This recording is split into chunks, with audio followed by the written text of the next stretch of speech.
All right. So my name is Steven. I do a few things. I work with the ISBA group. ISBA is a supply chain consulting firm. I also run the sourcing portion of that called Sourcify, which we're helping people kind of de-risk out of China, save on COGS. But for the purpose of this and tied into Arka, I kind of gave one tip that I'm going to go in the weeds a little bit about.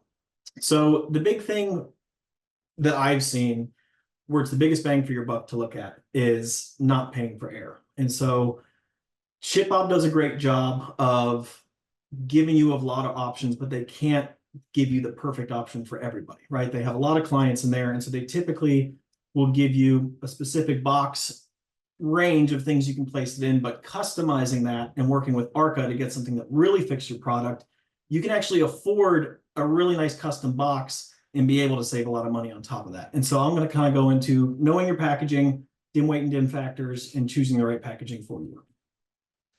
So step one is knowing your packaging. So, I had a customer, and this is very similar to what happened with him is, he had a product that was 31 by 2.25 by 3.5, right? And so this weighed out about 4 pounds, and he was on single picks like 75% of the time.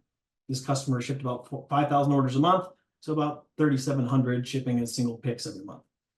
The smallest available box at the fulfillment center was 32 by 6 by 6. You probably noticed this. They offer them for free. There's a big advantage to using the packaging at those places. But again, they can't have the perfect packaging for everybody.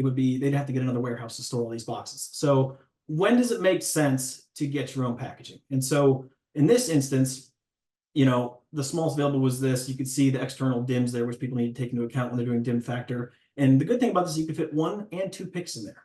And so there's no charge by the FC.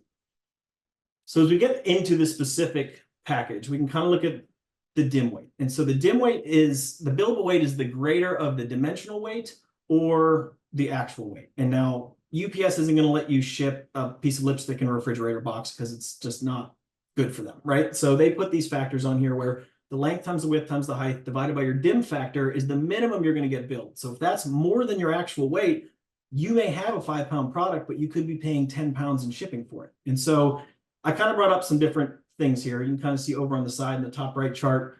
These are 3 different dim factors you can see between international and domestic. And so I'm kind of give a range here because every customer is different based on the kind of product and how the fulfillment center prices it out. But anything from 139 to 200 is pretty standard. So if we look at the actual weight of this product, 4 pounds, we'll say it's round up to 5 with packaging.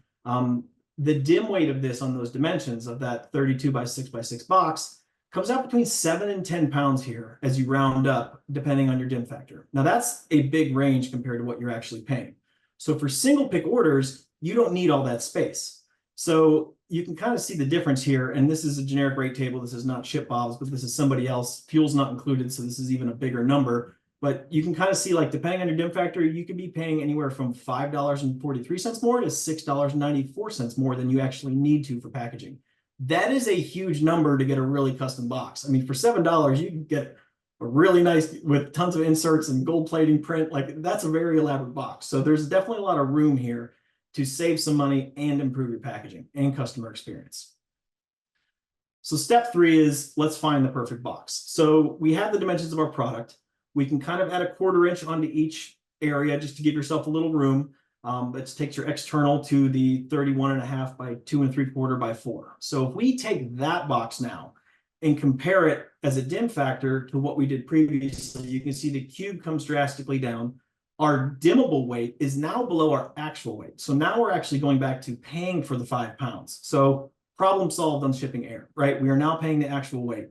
So if you kind of look into this, and I kind of use a 166 dim factor, I averaged zone 3. These are pretty high level items. You'd have to kind of get in the weeds to really see what you actually have to save. But for 3,700 picks and the difference of 577, even if you had a $3 box cost, which is on the high end, you're saving $2.70 a package and getting custom packaging. That's for the order profile we're going over. That's 10 grand a month. That's $124,000 a year. Like, that is a huge number that is out there for you, where a lot of people get scared and they say custom packaging is going to impact my COGS. Custom packaging might actually improve your COGS if you do it the right way. And so I think it's really important that you look at your packaging profile. when you get into actual corrugate and outside of poly bags, there's a ton of optimization that can be done. And so you really need to look at what you're paying for boxes, if you can get a discount on those boxes, if you're not using the over the shelf, what your savings could be, and then justify, okay, it makes sense to stock this as another product.